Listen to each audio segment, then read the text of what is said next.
Okay, now I know that Tai and Agumon have been speed blitzing through the digital world to meet up with the other kids in their individual episodes. For me, I accept it. You can't have an episode without Tai. Fair enough. But the entrance for Tai and Agumon's appearance was really funny in this episode. Tentomon was fixing his hair in the mirror, trying to look good. And who does he see in the mirror? Agumon. I don't know why, I just found that so funny. Maybe it's just Agumon's growly Tai voice that does it for me. An old face returns, but this time he's not trying to kill Etamon. Instead, he's trying to kill our little genius Izzy, Datamon, or Nanomon in the Japanese, but I'll be calling him Datamon for this review. Datamon set out a challenge for Izzy in that he has to go through a maze and solve riddles and tap Datamon. If he's not successful, then GranKuwagomon will have Waymon for lunch. This is brilliant, as it's a callback to the original, referencing episode 19 of the original, when Tai and Izzy and the others were walking through the traps of Etamon's pyramid, with Izzy being the guy leading the charge and learning about the traps in the pyramid. Another callback is Izzy's knowledge from episode 24 of the original, where Vaderman wanted to take away all of Izzy's knowledge and curiosity and turn him into a mindless zombie. Here we have Datamon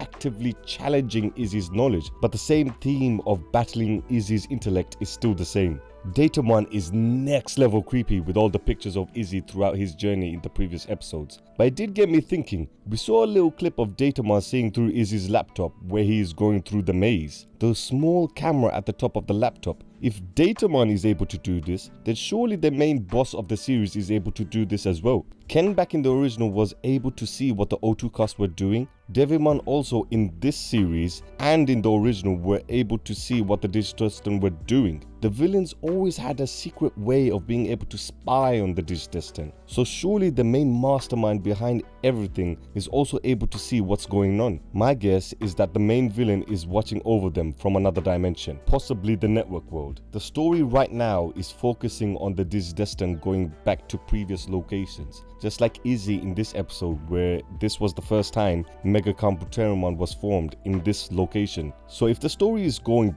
backwards, going back to old locations, the first location we see in this series is the network world. With the narrative the show is going for now, it makes sense for the final battle to end in the network world, as that is the link between the digital world and the real world. What do you guys think? Let me know in the comments down below. This episode is like Indiana Jones, but you have a creepy demented robot being in charge of all the traps. I love how the riddle is not as straightforward as it seems, and I love the fact that Izzy did get one wrong. This will not be easy for him by any means. This is how you challenge a Digidestined's chosen crest. You hit them at the core meaning of the crest. I think that's why in previous episodes the stakes didn't feel that high, because the core beliefs of the character as well as the meaning of the crest wasn't challenged enough. Here, Izzy is going through it. If he screws up, his friends will get captured and be turned into Datamon as well, along with the death of Waymon. For the first time, I actually feel worried for the characters because the stakes actually feel high this time. They can't power their way through in this episode. And to be fair,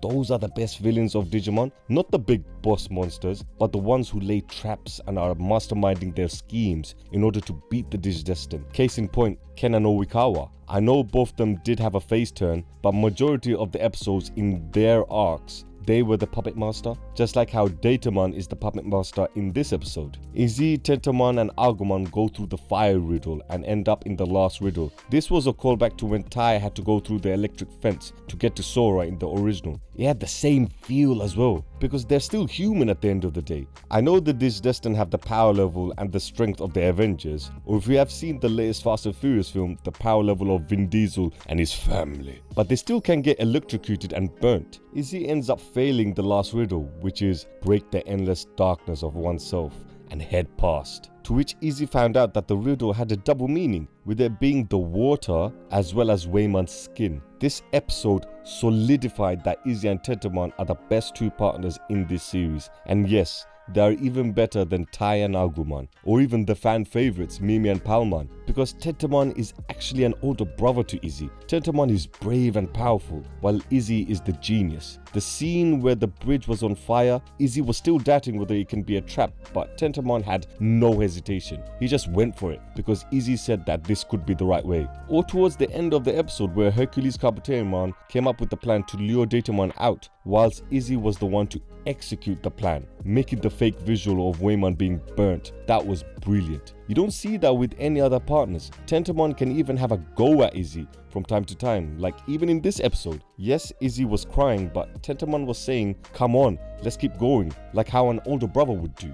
Their banter makes the partnership feel more real and organic, just like Mimi and Palmon. They have the same level of banter as well, which makes them so much fun to watch. Gomamon lost his fiery personality in this series. He was a lot more aggressive and would challenge Joe to becoming better, which is why Joe and Gomamon in the original had the best dynamic. We all know the partner Digimon are the most loyal and loving, but we need to see what else they can bring to the table. How does their presence impact the growth of the Digidestined? The partner Digimon are so close to the line of becoming yes men or yes Digimon in this case. If they do end up like that, the series will end up being very boring. However, we have had partners who still challenge the Digidestined and have a mind of their own. We have to remember the Digimon are also characters, and Tentomon in this series is the best Digimon character. He's the funniest, he got charisma, he's brave, and he's a leader. Compare that to the shy, quiet, introverted, but yet a genius Izzy, and you got the perfect match. For me, this episode was an amazing episode and one of the best episodes for a long time. You had Indiana Jones like adventure feel, you had Izzy and Tentomon at their